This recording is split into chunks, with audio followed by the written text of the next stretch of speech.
Hi, everyone. Welcome and thank you for joining us. I'm Joanna Ain, a Senior Policy Manager with Prosperity Now. I am Emmanuel Nieves, also Senior Policy Manager here at Prosperity Now.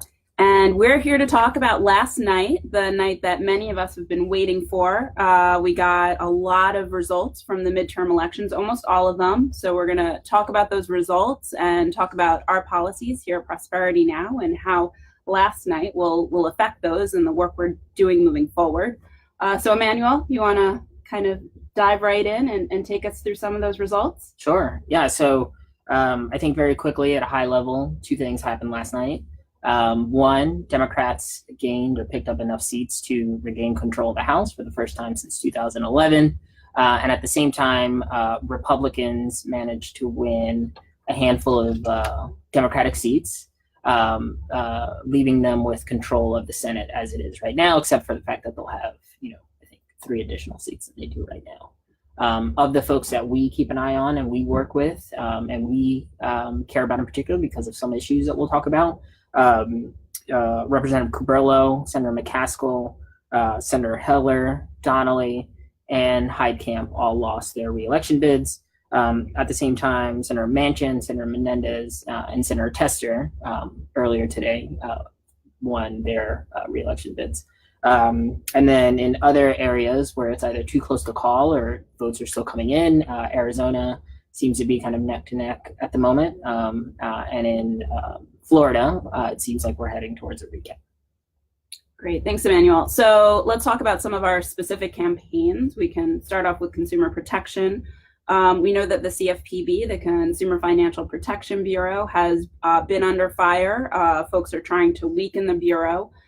So how will these results from last night affect that work moving forward? Yeah, so the biggest thing from last night that'll affect this issue and some of the other issues that we'll talk about and we care about stems from the fact that we will have divided government for the first time under the Trump administration. And so what that means when it comes to consumer protections, for example, is that while we'll continue seeing a lot of attacks come from the Senate in terms of legislation or policy writers or other kind of vehicles to attack the CFPB or consumer protections at other federal agencies, we will see less of that in the House. And in fact, in some instances, we may see some pushback in the House that would curb some of those efforts. So in many respects, the House will now serve as a backstop, as a legitimate backstop to protecting consumers, protecting the CFPB. So I think that's the biggest difference when it comes to the Bureau and consumer protections moving forward. Okay, great. So another big issue that we've been working on a lot, tax reform. Big bill went through December 2017. Wow, that's almost a year ago, which is kind of incredible. A lot of talk about tax reform 2.0. Making those tax cuts, these tax cuts that primarily benefit the wealthy and corporations, making those tax cuts possibly permanent. So how's this new Congress, how's that going to be affected? Yeah, so, starting January 1st with divided government, I think we will, similar to consumer protection issues, we may see some pieces of legislation introduced in the Senate, though I think less of priority or effort will be placed on those from leadership.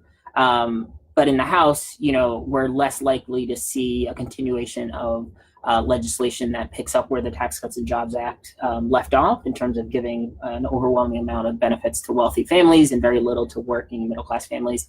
And we definitely won't see, something like tax reform 2.0, which would essentially just enshrine, this really inequitable piece of legislation into law.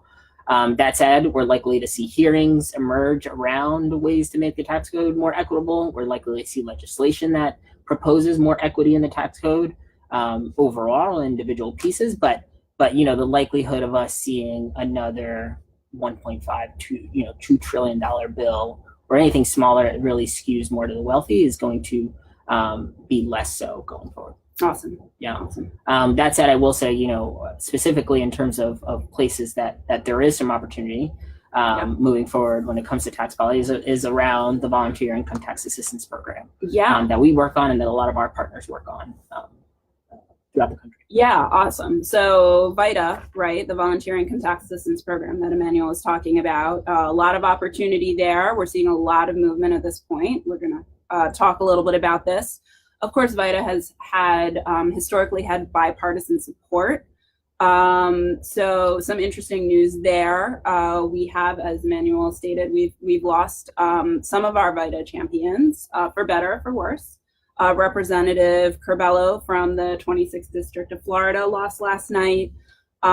He's been a huge champion for VITA permanence. Senator Dean Heller from Nevada, again, lost last night. Another champion did an amendment to increase VITA funding in the past couple of months. Yeah, we've lost some champions, but we're going to work to continue that bipartisan support for VITA. Senator Brown from Ohio still has his Senate seat, so going to keep working with him and keep moving along with VITA. Yeah, and I'll just emphasize too that the bipartisan support is key, and it's an area of hope. The House recently passed legislation to enact to permanently authorize the VITA program unanimously or with a high level of support. Almost unanimously. Very close, but that means that there is enough support there to work on this in the next Congress again. Another area that it would make sense for us to touch base on is around safety net. So what happens to programs like the SNAP program or other programs that really help families not fall further into poverty or fall into poverty? Yeah, so safety net programs, big issue in these past couple of years. We've had scary provisions proposed by House Republicans, things like work requirements to the SNAP program, to folks getting food stamps. So we're hoping that these are actually going to be less likely now that the Democrats have taken the House. So that's good news. We'll still be watching those safety net programs. We'll still be keeping an eye out. But that danger there is a lesser sense of danger at this point. Yeah. And I guess, the election's over. Today we're counting the votes. People are making plans. What happens next? Yeah, so what happens next? So we go into the lame duck period, right? Basically from now until 2019. Right? We have, where are we now? We're November, December, until 2019. We have a little bit of period of time, but a lot to do, especially in terms of VITA. We'd really like to see VITA permanence go through. So there's a couple of bills on the Senate side. Again, as Emmanuel said, we had passed on the House side earlier this year, but we have a couple bills on the Senate side. So we'd love to see VITA made permanent. And then we would also love to see funding is going to be a big issue in the next couple of months. We have a CR that goes until December 7th. So making sure, again, VITA is funded at $20 million. In the past, it's been funded at $15 million. So we'd love to see that be made higher. On the Senate side, it is at $20 million. On the House side, it's at 15. So they're going to battle that through, but we're really going to keep pushing that. Other things just that we're working on, as you've heard from us before, the Refund to Rainy Day Savings Act, working to get co-sponsors with that. You guys have heard Senator Booker's American Opportunities Accounts Act will be reintroduced or will be introduced hopefully in the next couple of months. So a lot of exciting things here. So in the meantime, just kind of stay tuned to us. Go to join our advocacy center at prosperitynow.org/advocate. And and we'll keep you informed and updated as we finish out the year. Yeah, call your members of Congress. Keep putting the pressure on as it relates to VITA. Yeah, and keep doing the work. Yeah, thanks so much for joining us. Thank you.